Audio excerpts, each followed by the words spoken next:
أيام حرب الخليج، وكان عندنا نزول في المظلات. أنا كنت في الجيش، نزول مظلي. فجيت يوم أبغى أنط مع الجيش مع الكابتن حقنا، لقيت القائد حقنا خايف. أقول له يا أبو فلان إيش بك؟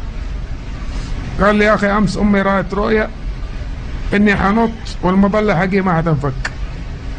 قلت له يا أخي هذا حلم ما هو رؤيا، وعشان يفسد الحلم خذ مظلتي وأعطيني مظلتك. لبست مظلتي وقلت له نط قبلي يلا.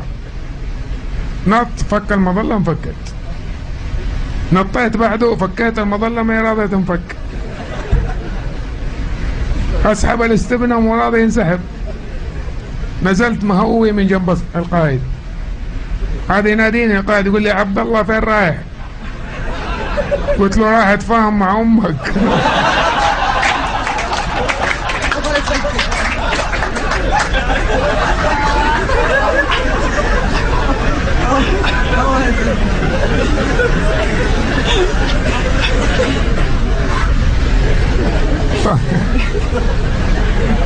اطل في الرجال يقول لي ما مت.